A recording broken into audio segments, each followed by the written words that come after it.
So welcome everyone. We're just letting everyone come into the room, so we'll just hold off on the actual official start for a few more minutes. Wants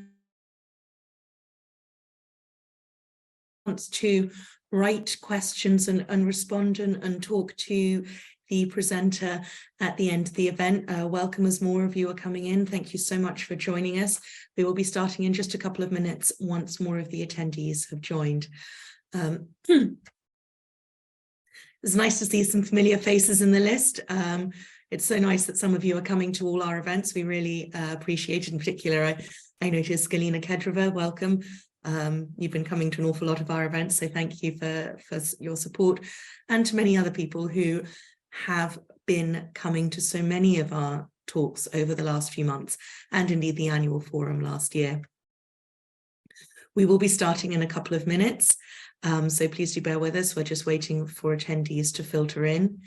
As I've mentioned already, to those of you who've just joined us, your videos are off and you are muted. However, you will have the opportunity to write questions into the Q&A box and engage with our speaker and pick his brains of all their valuable information at the end of the talk. So we will be starting in just a few minutes now. As I see, it is coming up on 10 o'clock, so we'll give it another couple of seconds because I know people sometimes do attend slightly late. But to be honest, it's just the housekeeping slides at the beginning anyway. You won't be missing anything too interesting for the first minute or two. So given that it is housekeeping, first, I'll probably just start now. First of all, welcome to those of you who've joined us for today's Community Development Series activity. We're particularly thrilled to be working with the Directory of Open Access Journals today. We're huge admirers of what they do. We, on behalf of the Knowledge E Foundation, we do help to fund the Directory of Open Access Journals, and they themselves have agreed to be a partner of the Forum for Open Research Initiative. So it really is such a pleasure to be able to welcome you all here today to hear a bit more about what the Directory of Open Access Journals is doing to help promote open access in Northern Africa. I apologise, I have a frog in my throat, as we say in the UK. So if we could skip to the next slide, just before we start with the talk itself, there's just a few housekeeping things. First of all, there are some Zoom features. If you need to move things around, do use the movable windows. Do raise your hand. There is a raise hand function, which will let us notice if you are worried that we're talking too fast. Definitely something that I do on occasion. With regards to the chat versus the Q&A, please do use the chat for technical issues, and then keep the Q&A section for sorry, my colleagues just bring me a notebook, and then use the Q&A section, reserve the Q&A button, which is at the bottom of your screen, specifically for questions, because that is where Professor Kamel will look to see if you have any questions about anything he's saying. Please feel free to add questions throughout the talk, and we will address them at the end. Also, if you do have time, we do like to see where everyone's from. So if you want to just have a quick message, drop your message into the chat just saying who you are and where you're from, and then we can all greet you and everyone can get to know each other better. That would be lovely. So please do that. Next slide, please. So before we start the event itself, I do like to give a very quick introduction about FORM. This is the Forum for Open Research in MENA. So this is a non-profit membership organisation which we have set up specifically to support the advancements of open science policies and practices in research communities and higher education institutions across the Arab region.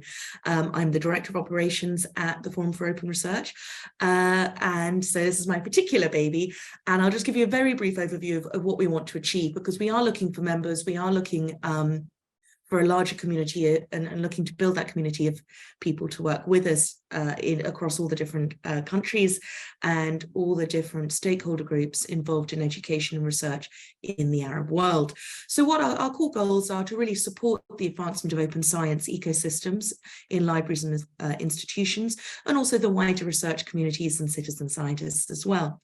We also want to create accessible and localized resources in Arabic, English, and in the future French, we hope, to really of open science policies and practices for those communities and institutions. We also want to encourage the development of a collaborative community of partners and members to really help drive everything forwards. And finally, our final goal is to champion the development of right-to-left functionality in key open source and open science technological solutions so that they can be used in Arabic as well as other languages. Next slide, please. And the way that we do that is we have three core pillars of activities. We have the creation of resources. So I already mentioned some of those, the accessible resources, the creation of infrastructure, and we are in the process of launching a journal dedicated to open science policies and practices in the Arab states. We also host the community development activities such as this and have a discussion forum and a series of working groups around key areas over the coming years. And finally, we have the annual forum. So this is our flagship conference. I'll be talking a bit more about that at the very end of the event. So next slide, please. So that's just a very brief overview of what we do. And now it is my great pleasure to hand over to Dr. Kamel Behmel. He is a professor of chemistry in Algeria, and also, more importantly for today's talk, he is one of the very senior, the managing editors for the Directory of Open Access Journals, and it is in this capacity that he is talking to us today. And before I hand over, if anyone is interested in tweeting or posting on social media about this talk today, please do try and use the hashtag Forum for Open. You can see it in the bottom corner, just so we can pick up and retweet and repost all of your comments. Thank you very much. I will now turn myself off and mute myself and hand over to Dr. Kamel. Thank you.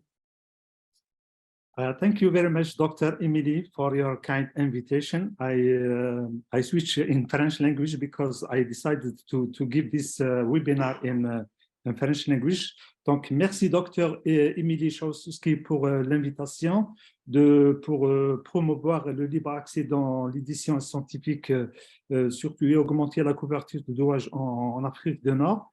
Donc, je suis Kamel Belhamel, donc professeur à l'université de Béjaïa et en même temps donc managing editor à DOAJ, donc le Directory of Open Access Journal. So, je vais partager avec vous le.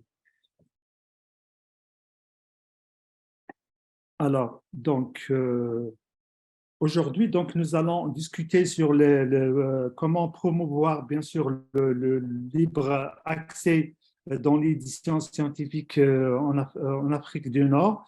Donc, dans notre agenda, nous avons donc dans notre programme, donc nous allons voir à quoi ressemble le paysage de l'édition en Afrique du Nord aujourd'hui. Donc, le défi de publication savante en libre accès en Afrique du Nord, et par la suite, donc, nous allons terminer notre présentation donc, avec les critères de base et avantages pour être indexés dans la base, dans le répertoire de OH. Donc, bien sûr, nous allons continuer avec des recommandations sur l'indexation. Alors, donc, comprendre l'édition scientifique en libre accès. Donc, généralement, le libre accès aux publications scientifiques est un thème actuellement qui passionne beaucoup de chercheurs et de volontaires donc, depuis plusieurs années. Une vaste communauté scientifique s'exprime à travers, bien sûr, des forums de discussion, des blogs, des webinaires, des séminaires, etc. Donc, bien sûr, le libre accès, c'est un mouvement qui a initié dans les années 2000, donc il y a une vingtaine d'années, et donc consiste à rendre la recherche universitaire disponible à tous sans restriction ni barrière de paiement.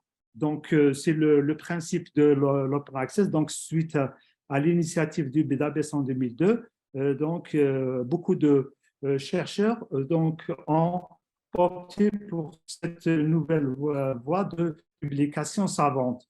Donc, ce mouvement a pris de l'ampleur ces dernières années en raison de l'augmentation, bien sûr, de coûts des revues universitaires et de désir d'une plus grande accessibilité à la recherche. Donc, le Nord-Afrique, généralement, l'édition scientifique donc, implique la diffusion de la recherche universitaire par le biais, bien sûr, des revues et des livres et d'autres publications. Traditionnellement, donc, l'accès à ces publications nécessite bien sûr un abonnement ou un paiement, mais le libre accès a remis en cause ce modèle en mettant la recherche gratuitement à la disposition de tout le monde.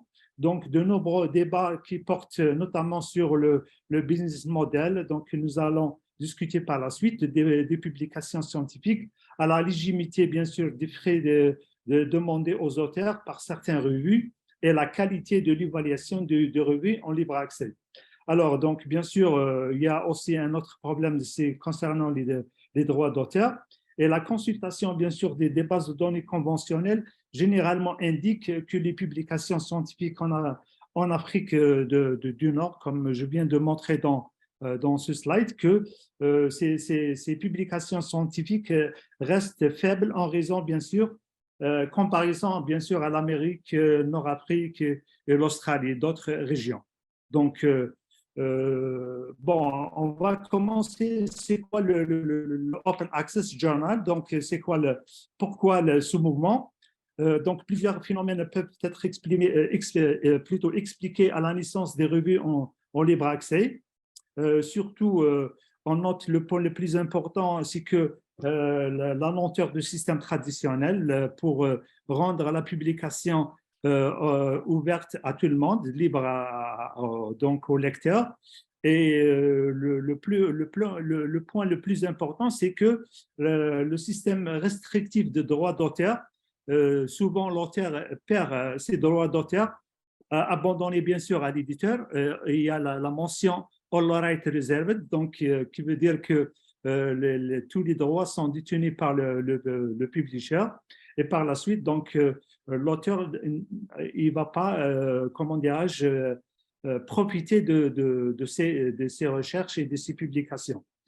Alors, donc, une concentration excessive des éditeurs spécialisés en STM est bien sûr donc, suivie d'une augmentation de coûts d'abonnement, ce qui explique bien sûr l'abandon de donc une bonne partie en verse vers l'open access. Donc, les obstacles à l'accès souvent nécessitent un abonnement, donc peer review, ou bien à cause des licences restrictives, et aussi qui constitue un obstacle à la dissémination de la science, ce qui explique donc cette transition vers l'open access. Donc, des travaux de recherche, surtout, sont financés par des fonds publics, ne sont pas accessibles librement et gratuitement par la communauté de chercheurs, ce qui explique le versement vers parmi les causes principales de verser dans l'open access. Alors, donc, bien sûr, il y a beaucoup d'initiatives et de policiers visant à faire progresser et promouvoir et soutenir le libre accès en Afrique du Nord. Donc, malgré que l'open access a connu quand même un développement limité, surtout ces dizaines d'années. Donc, il y a quand même un développement de certaines plateformes. Donc, on note telles que l'African Open Science Platform, qui, bien sûr, c'est une plateforme africaine, est une initiative panafricaine qui promeut donc l'adoption des pratiques scientifiques ouvertes dans les pays africains et aussi dans le Nord-Afrique. Elle offre comment dirais-je, une formation et un soutien aux chercheurs et aux décideurs, comment dire, et aux autres parties prenantes sur des sujets tels que le libre accès, le partage des données et l'intégrité de la recherche. Donc, il y a aussi la Open Access Journal Platform. Donc, il y a quelques plateformes qui ont été émergées en Afrique du Nord. Nous allons les citer dans les prochains slides. Donc, en Algérie, au Maroc, en Égypte, etc. Il y a aussi certains, comment dirais-je, politiques nationales du libre accès. Donc, certains pays en Afrique du Nord, notons par exemple, ont élaboré des politiques nationales qui encouragent ou oblige les chercheurs à rendre leurs travaux librement accessibles. Ensuite, le cas de l'Algérie. En 2018, donc, le gouvernement algérien a ordonné, et bien sûr, les chercheurs de déposer leurs travaux de recherche et aussi dans des dépôts institutionnels et académiciens au niveau des universités. Donc, et mandater des universités en matière de libre accès, donc plusieurs universités en Afrique du Nord, donc, ont mis en œuvre des mandats de libre accès qui exigent bien sûr leurs professeurs qu'ils rendent leurs recherches librement accessibles, bien sûr via des articles c'est-à-dire en libre accès ou bien sous forme de dépôt institutionnel au niveau des universités. Alors, donc, quelle est, c'est-à-dire la situation donc, de l'édition scientifique en libre accès en Afrique du Nord? Donc, des infrastructures en libre accès à but non lucratif, généralement, donc, sont été développées en Afrique du Nord, donc aussi financées par des fonds publics, dirigées par des académiciens, et donc région avec une faible, c'est une région généralement, comme je viens de souligner, avec faible taux de pourcentage d'adoption du libre accès, donc que suite à bien sûr à certains entraves que nous allons citer par la suite, accès dans les savantes publiées dans la région. Souvent, ces publications sont, comment dirais-je, sans frais de publication. Et ces publications ou bien ces revues sont de genre diamant que nous allons aussi développer par la suite puisque certains pays comme l'Algérie, il n'y a pas la majorité, je peux dire la totalité des revues en libre accès ne demandent pas ces APC aux auteurs, qui est quand même un pas très important dans la visibilité de ces revues. Alors, souvent, les universitaires sont les leaders, en général, les universités sont les leaders en matière de l'open access. On cite par exemple donc, ces plateformes qui ont été émergées en Afrique du Nord. Donc, en Algérie, il y a la plateforme algérienne, donc Algerian Scientific Journal Platform, ASHB. Donc, nous allons donner un peu de détails sur cette plateforme. En Égypte, il s'agit de la plateforme Egyptian Knowledge Bank, EKB. Et au Maroc, donc, il y a le portail des revues scientifiques marocaines. Et en Tunisie, il y a le portail de l'information scientifique et technique tunisien qui est répertoire à peu près donc, une vingtaine de revues scientifiques en Tunisie. Donc, au total, sur ces quatre plateformes, donc, il y a à peu près 1900 revues en libre accès. Donc, c'est sur quatre plateformes. Alors, donc, pour la plateforme algérienne, on peut c'est-à-dire le dernier accès, c'était en 1er mai. Et donc, j'ai pu recenser 808 revues en libre accès avec, bien sûr, 213 000 articles disponibles sur cette plateforme. C'est-à-dire l'avantage de cette plateforme, c'est un dépôt institutionnel et en même temps, c'est une plateforme pour les revues scientifiques algériennes. Alors, sur les 800, il y a à peu près 40% sont en arabe, en langue arabe, et donc l'autre partie, c'est en français, et une faible partie, donc c'est revues en langue anglaise ou bien peuvent être et peuvent publier aussi en 3 langues. Donc, bien sûr, la deuxième partie, donc la deuxième banque ou bien la deuxième plateforme, c'est Egyptian Knowledge Bank. Donc, je partage avec vous le lien à cette plateforme. Donc, dans les statistiques donnent qu'il y a à peu près 893, bien sûr, revues sur sur cette plateforme qui est gérée par un logiciel, le SinaWeb. Donc, à peu près, donc, il y a 282 000 articles sur cette plateforme, donc dans les différentes spécialité. Qui sont dans cette banque, ils ont été sélectionnés et en note, il y a une trentaine de revues qui sont actuellement indexées dans la plateforme Egyptian Knowledge Bank, mais sous l'éditeur Springer. Donc, cette partie de ces revues qui sont de haut niveau, qui sont cataloguées avec ce publisher, avec cet éditeur en libre accès. Donc, vous pouvez accéder, bien sûr, à ces revues malgré, c'est-à-dire que l'éditeur est un éditeur commercial.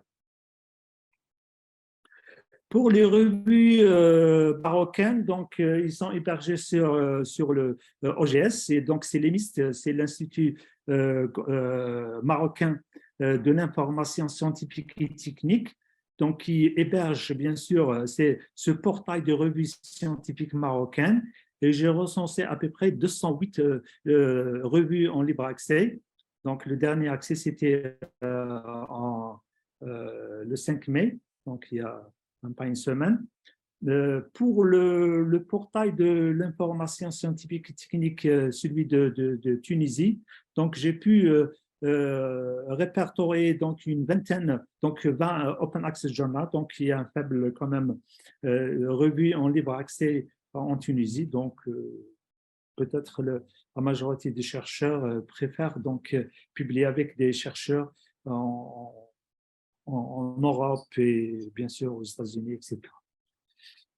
Alors, donc, bien sûr, avec le développement de ces plateformes, donc, il y a on va noter une chose très importante qui accompagne la recherche scientifique, c'est les dépôts, comment dirais-je, les dépôts donc les Digital Repository en North Africa, donc les dépôts, souvent les dépôts institutionnels. Donc, vous avez la politique nationale en matière de libre accès, donc donne la priorité aux dépôts en libre accès.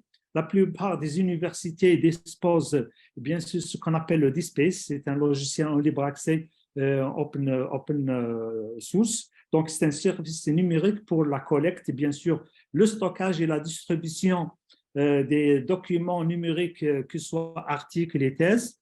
Donc, ils ont été, bien sûr, ces dépôts institutionnels ont été créés dans le but à utiliser dans le cadre d'activités visant à atteindre les objectifs suivants.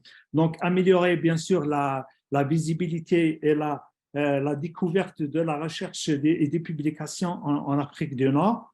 Aussi, identifier les moyens par lesquels les moteurs de recherche numérique peuvent améliorer la découverte de la recherche en Afrique du Nord, et aussi promouvoir la diffusion des connaissances à l'échelle, bien sûr, mondiale, à travers, bien sûr, ces dépôts institutionnels, donc, qui permet comment dirais-je, de verser et donner donc promouvoir la diffusion des connaissances à l'échelle mondiale. Alors, bien sûr, avec ce développement, nous allons citer quelques dépôts qui ont été répertoriés à l'aide de l'Institut international, donc International African Institute. Donc, je partage avec vous le lien. Donc ici, certains dépôts en Algérie, donc il y a l'université, malheureusement ici, les liens ont été désactivés quand je suis passé à la version PPTX. Voilà, ici en Algérie, donc il y a une dizaine d'universités qui disposent d'espèces et de dépôts institutionnels. L'Algérie se retrouve leader en matière de dépôts institutionnels en Afrique du Nord par rapport, bien sûr, aux pays voisins, le Maroc, l'Algérie, l'Égypte, comme se montre, bien sûr, ces diagrammes qui ont été détectés à l'aide bien sûr, de sites web qui s'appelle Comu.io, donc qui permet bien sûr de répertorier les différentes, comment dirais-je, nœuds, que ce soit les dépôts institutionnels, les dépôts nationaux, etc. Donc, à l'échelle, bien sûr, pour l'Algérie, la même chose pour l'Égypte. Donc, ces dépôts sont énumérés tels que l'American University in Cairo. Donc, il y a aussi la bibliothèque d'Alexandrie, Digital Assist Repository d'art, etc. Donc, qui montrent bien sûr ces dépôts institutionnels et donc ont été collectés sur ces dépôts répertoires en utilisant bien sûr le site web QMI.io et qui permet bien sûr de, comment dirais-je, de déterminer les différentes réseaux et les différentes dépôts, par exemple en Égypte, etc. Donc la même chose ici pour le Maroc. Donc vous avez l'université Mohamed VI, c'est donc le dépôt institutionnel SIGIL, donc l'Institut marocain de l'information scientifique et technique limiste, et bien sûr le catalogue national des thèses et mémoires, etc., donc qui permet de localiser ces dépôts institutionnels qui sont très, très importants, bien sûr, pour la valorisation de la recherche à l'échelle internationale et en même temps rendre la recherche visible pour les chercheurs au nord d'Afrique et aussi à l'échelle mondiale. Donc, bon, le Tunisie, donc, il y a peu de dépôts institutionnels, donc peut-être dû à la politique ou bien, c'est-à-dire limitée au début. Alors, donc, la contribution, bien sûr, comme je viens de mentionner, de l'Afrique à l'échelle institutionnelle, donc il y a un statut de revue principaux défis auxquels est confrontée l'infrastructure électronique en Afrique du Nord. Selon, bien sûr, l'UNESCO, donc on voit bien le rapport qu'il y a seulement 1,1 de donc, la production scientifique, bien sûr, en Afrique du Nord, selon, bien sûr, donc le CIMAGO Institutional Ranking Globe, donc qui permet de visualiser donc, à l'échelle de l'Afrique avec ces flèches, la visibilité des universités et bien par voie de conséquence, bien sûr, l'activité scientifique et recherche au niveau de l'Afrique. Donc ici, donc concernant le SR Globe, donc qui montre bien sûr l'Afrique du Nord et la localisation avec des flèches, bien sûr, ces universités et l'intensité de la flèche représente bien sûr l'évaluation selon bien sûr le CIMAGO-Lab qui permet bien sûr de détecter la visibilité de ces universités et ces travaux de recherche qui ont été répertoriés dans ces dépôts institutionnels. Alors, donc, bien sûr, c'est très important de noter les infrastructures qui accompagnent, bien sûr, cette publication scientifique. Et souvent, il y a des insuffisances à l'échelle, bien sûr, en Afrique du Nord. Et donc, les principaux défis auxquels est confrontée l'infrastructure électronique de l'Afrique du Nord. Donc, souvent, on parle de l'insuffisance des investissements et des financements. Donc, les gouvernements et les institutions peuvent ne pas disposer de ressources financières nécessaires pour investir dans l'infrastructure et les technologies nécessaires. Donc, manque de coordination et de collaboration entre les institutions et les pays de la région. La vitesse de l'Internet, donc la vitesse lente. Donc, le débit généralement est faible dans certains pays, surtout dans des régions rurales et capacités de stockage insuffisantes pour les données de recherche par voie de conséquence. Donc, ça va influencer sur comment dirais-je, le dépôt et le libre accès donc, en Afrique du Nord. Une sensibilisation ou peut-être une compréhension limitée de l'importance de ces infrastructures parmi les décideurs politiques et le grand public, ce qui peut encore freiner bien sûr les investissements et le progrès dans ce domaine. Donc, bien sûr, donc, il y a beaucoup d'institutions qui ne sont pas familiarisées, surtout avec ce qu'on appelle les open source, qui gèrent ces plateformes ou bien ces revues en libre accès. Donc, notons par exemple le cas Taalimist en Maroc. Donc, ces revues sont comment dire, gérées par Open Journal System, donc qui facilite bien sûr cette gestion et rendre bien sûr informatiser la gestion au lieu d'utiliser bien sûr des pages HTML, donc qui quand même limite la publication et la diffusion des publications en libre accès.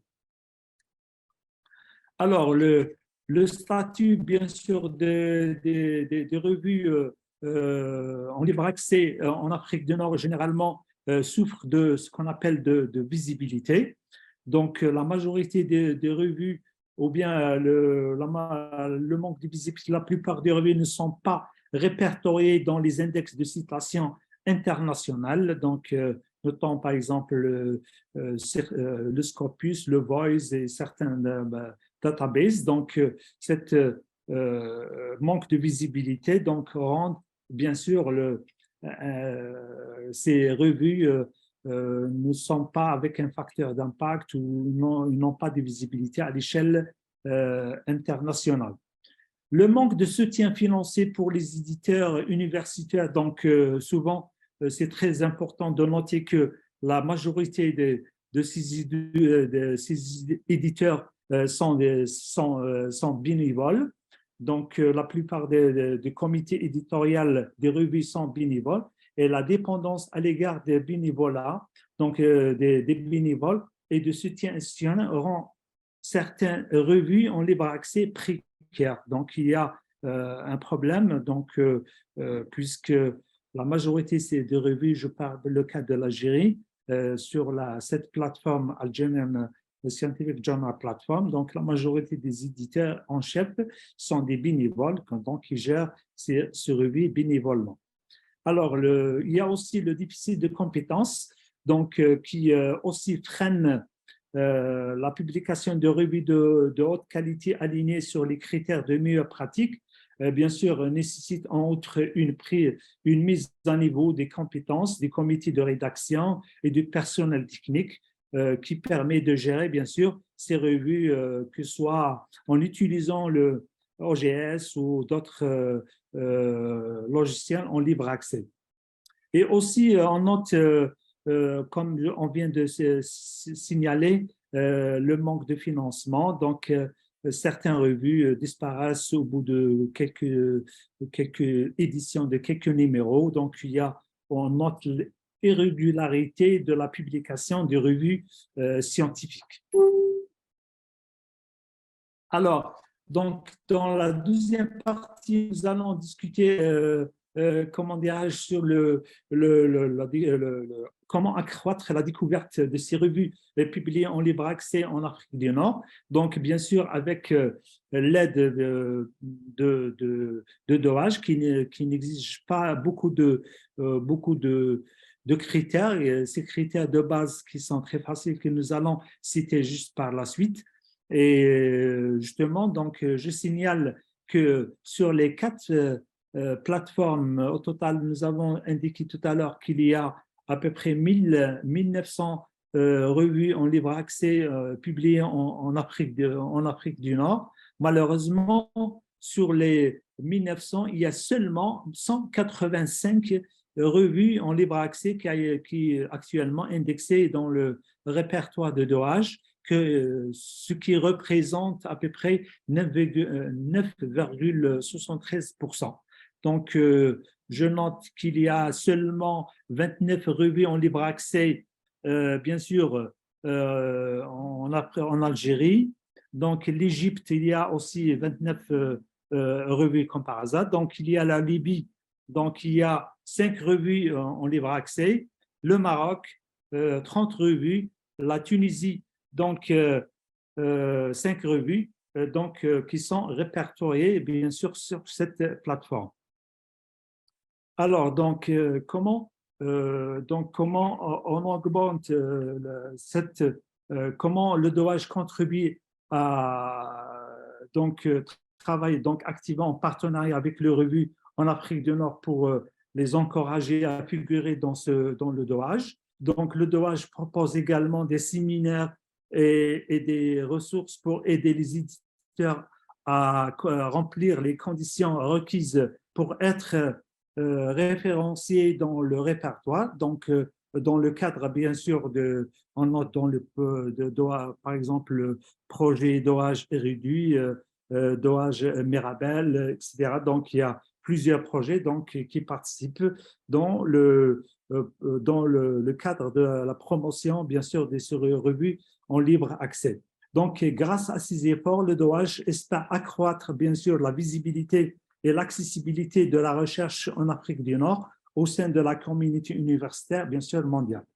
Donc, c'est bien sûr les bénéfices d'être,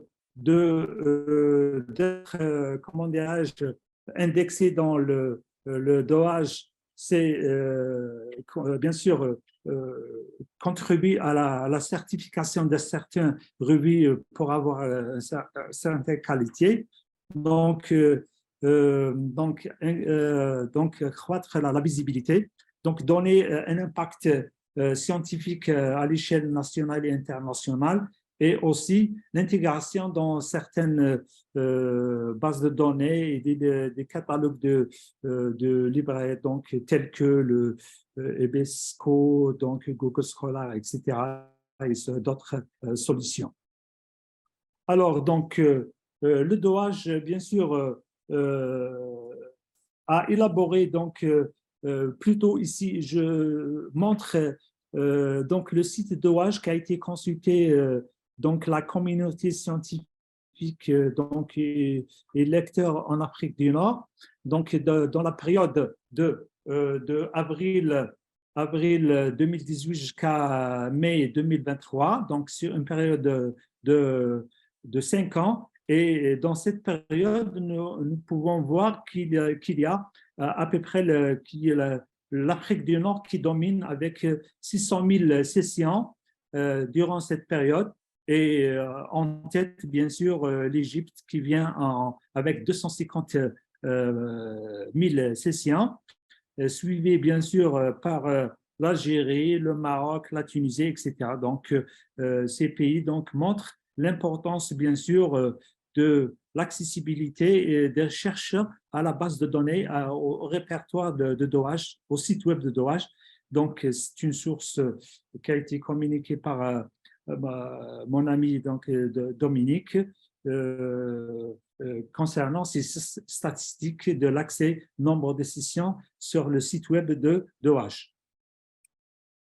Alors, le DOAJ contribue bien sûr à l'équité, à l'inclusion, à la bibliodiversité et multilinguisme. Donc, bien sûr, les revues,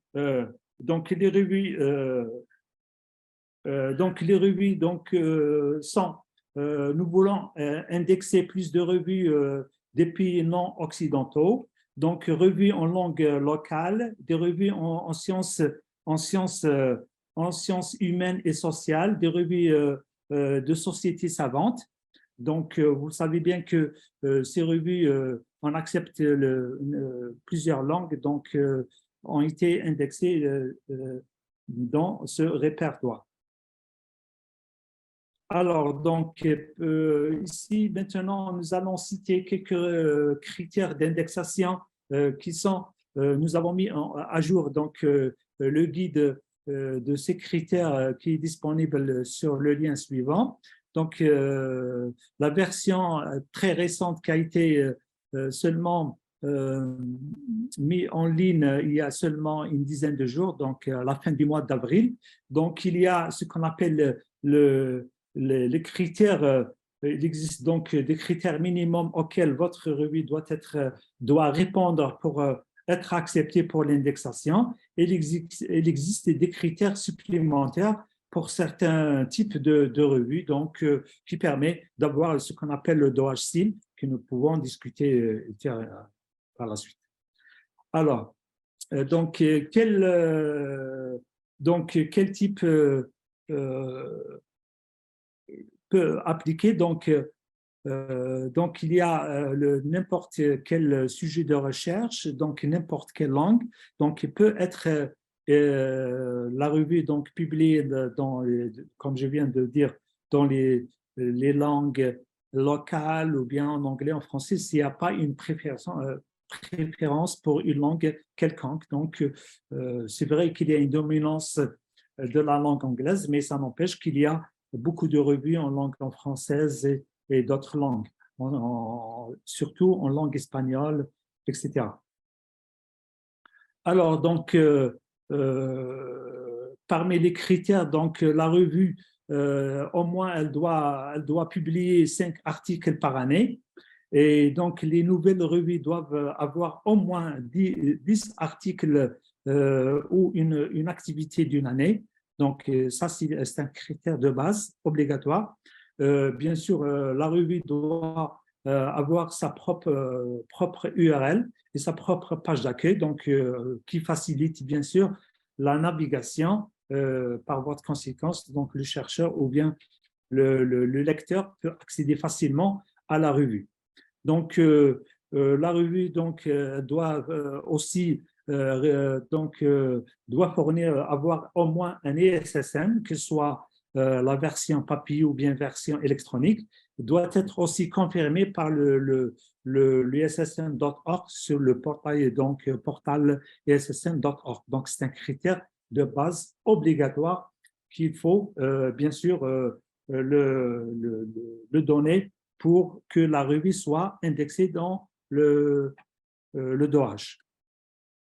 Alors, donc, les informations suivantes doivent être disponibles en ligne et facilement accessibles à partir de la page d'accueil donc, de la revue. Donc, on parle de la politique de libre accès. C'est une condition obligatoire. Donc, l'objet et le champ d'application, le aims and the scope of the journal, le comité éditorial, donc y compris bien sûr les affiliations complètes des membres, donc instruction pour les auteurs qui est très importante, et bien sûr le processus éditorial, l'examen par les pairs, donc qui doit aussi être comment dirais-je disponible sur le site web de la revue. Une condition obligatoire aussi parmi les critères de base, il y a les conditions d'octroi de la licence, des licences. Donc, nous allons voir juste après quel genre de licence la revue doit adopter. Aussi, nous avons les conditions des droits d'auteur, donc les conditions de copyright et les frais des publications. Donc, tout ça doit être, bien sûr, disponible en ligne et facilement accessible à partir de la page d'accueil ou bien d'autres pages à l'intérieur de la revue. Alors, concernant les frais de publication, c'est-à-dire pour les bonnes pratiques, parce que pour distinguer la revue de qualité et les revues prédatrices, donc la revue, elle doit afficher sa politique des frais de publication. Même la revue ne dispose pas de frais, il faut signaler que la revue donc n'a pas, bien sûr, n'a pas de frais. Si la revue n'a pas de frais, donc cela doit être indiqué sur le site web, donc doit inclure tous les frais qui peuvent être facturés à l'auteur, de la soumission à la publication, y compris donc les frais de soumission, les frais de traitement éditorial, les frais de traitement des articles, les frais de page, les frais de couleur, exonération des frais, etc. Donc, tout ça doit être signalé sur, bien sûr, donc dans le paragraphe concernant les frais de publication. Alors, donc, si des frais sont facturés pour le retrait de l'article après sa soumission, ils ne peuvent pas dépasser les frais de soumission, les frais de l'auteur. Donc, ça, c'est une condition. Il y a certaines revues qui donc, retirent certains articles et donc les frais, il ne faut pas qu'ils dépassent les frais de publication.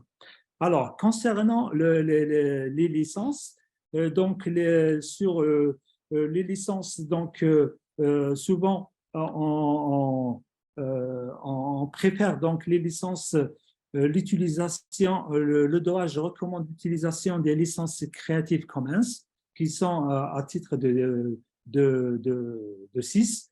Et ces licences, bien sûr, donc ces licences qui sont importantes, donc, qui permet bien sûr de donner des détails. Donc, il faut que la revue adopte une licence moins restrictive. Donc, souvent, on n'indique pas exactement quel type de licence, mais on recommande les licences CC BY qui est la licence la plus ouverte. Mais on préfère que ces licences adoptées par le REVI dans le but de donner plus d'informations selon le partage des articles, comment ils seront partagés sur le site web de la revue. Alors, pour les droits d'auteur, sur le site web de revue, le droit d'auteur peut s'appliquer à 2 domaines donc distincts. Donc, il y a bien sûr au contenu scientifique publié et aussi au site web en tant qu'entité. Donc, on peut distinguer parce qu'il y a certaines revues qui mettent une restriction et qui mettent all right reserved, donc pour le cas, tout droit réservé pour le site web, le design, donc l'éditeur donc veut protéger, comment dirais-je, le site web par voie de conséquence. Donc, ils mettent donc une licence très, très restrictive. Par contre, d'autres, ils mettent donc des licences en CC BY. Et le contenu donc scientifique est souvent, donc on exige que ce contenu, il ne faut pas qu'il y ait une contradiction, comment dirais-je, avec les licences et les droits d'auteur. Donc, l'utilisateur plutôt doit savoir clairement qui détient les droits d'auteur sur les articles publiés. Les droits d'auteur peuvent être conservés par l'auteur ou bien transférés à l'éditeur. Donc, il n'y a pas une exigence, mais l'essentiel que cette information doit être disponible sur le site web. Alors, le DOAJ, bien sûr, préfère tous les droits soient conservés, bien sûr, par l'auteur, mais nous acceptons bien sûr le REVI qui exige le transfert de droits d'auteur. Alors, donc, je termine bien sûr ma communication par ces recommandations. Donc, les plateformes numériques sont le seul moyen de progresser en Afrique du Nord tant pour les visiteurs que pour les lecteurs. Et le numérique peut libérer, bien sûr, l'édition en offrant une nouvelle portée en trouvant donc de nouveaux publics. Bien sûr, les gouvernements bien sûr, devraient mettre à la disposition des publications libre accès avec, bien sûr, facilement accessible aux chercheurs et encourager, bien sûr, le développement de ces plateformes plateformes donc, qui permet, bien sûr, de préserver la préservation aussi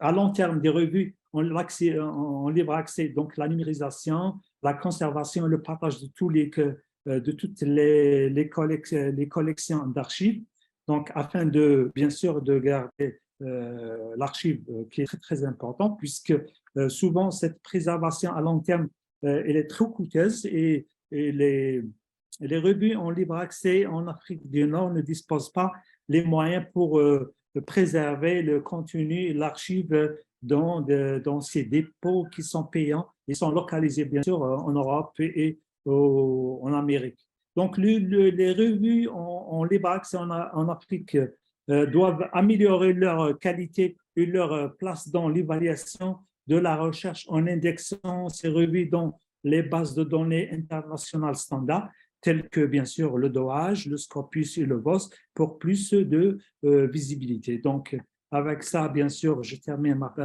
présentation et je rends la parole, bien sûr, à Émile.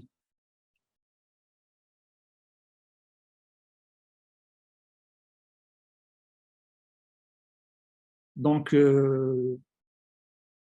Alors, donc, il y a des questions. Thank you so much, Professor Bahamel. That's a really interesting talk. I'll turn off again in a minute, but I'm sure everyone will want to thank you as well, albeit silently because they have no audio. Not in the chat, and then we'll be able to answer them.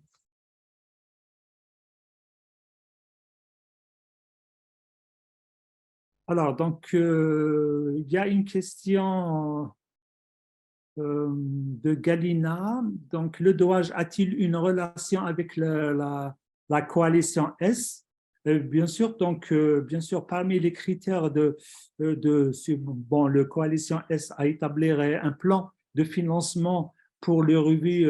Ça concerne bien sûr l'Europe, c'est pas l'Afrique du Nord, ne sont pas concernés par ce dispositif, donc il n'est pas disponible. Ce coalition S, donc S, ça veut dire choc. C'est une coalition qui va financer les revues Gold, puisque vous le savez bien que lors de le mouvement en libre accès a connu, comment dirais-je, un développement très important, mais malheureusement, donc des revues donc demandent actuellement beaucoup de frais. Et par voie de conséquence, donc l'auteur ne peut pas payer ses frais pour publier dans ce revue Gold.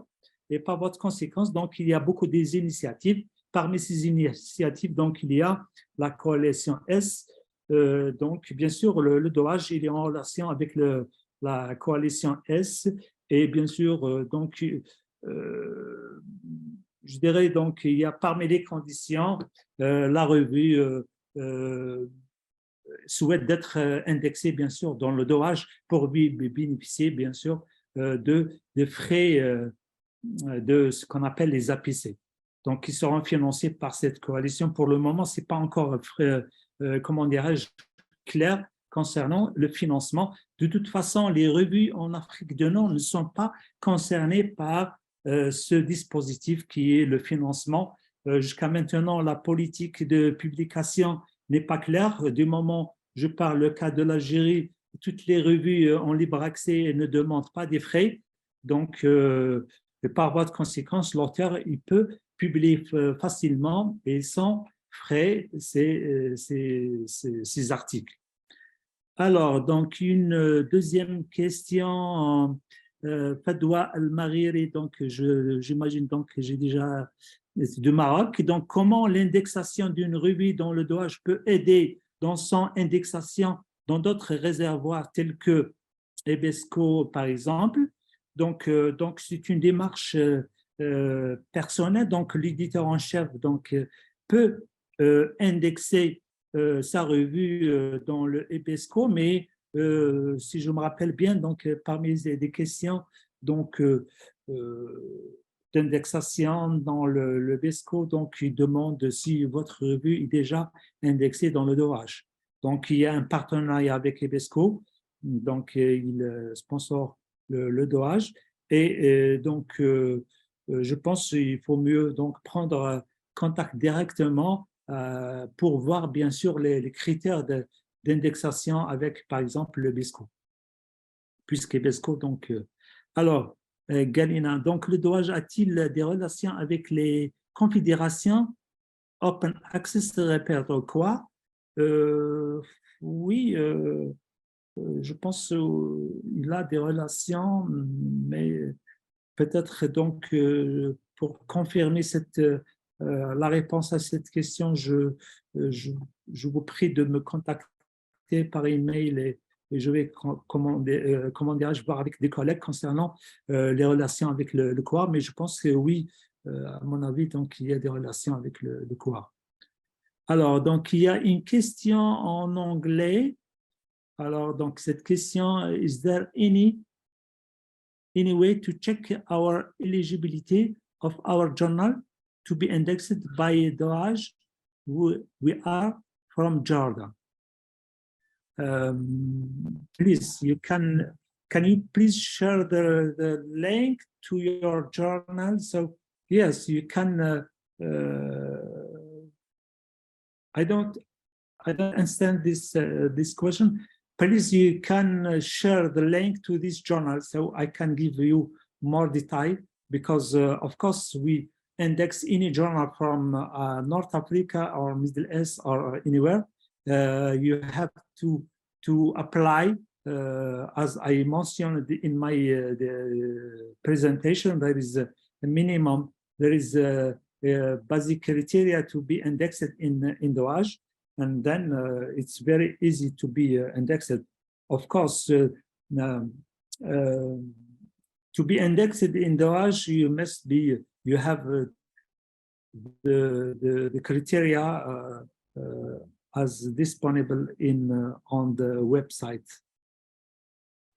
Well, if that's everything for all the questions, I think, if you have any other questions, do either get in touch with us at the forum email address, or I'm sure you can contact Professor Kamel himself, either on Twitter. I know he's a very active Twitterer poster, or and you'll be able to see his details from our Twitter feed, because we've been posting throughout this event, or indeed via email. So without further ado, I just want to say once again, thank you so much, Professor Kamel. This is a really interesting topic, and I think one that was very important. We can see from the number of questions we've had throughout the event itself, and the engagement in the chat as well. I think everyone found it incredibly helpful and very rich and thought-provoking discussion, and it's so interesting to be able to get that sort of larger regional overview as well. I think, particularly given how much of the time attention tends to focus on other regions of the world, and perhaps not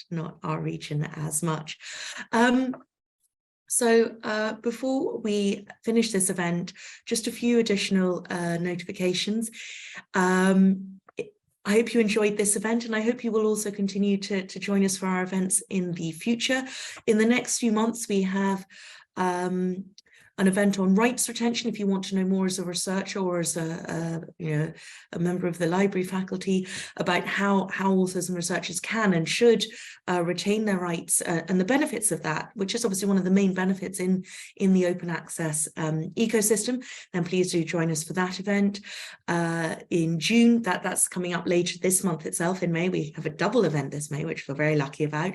In June, we will be having a presentation from ORCID talking about personal identifiers and the transparency in research, which again is so important, that identification, particularly as piracy in various forms is on the rise. And then in July, we'll be having an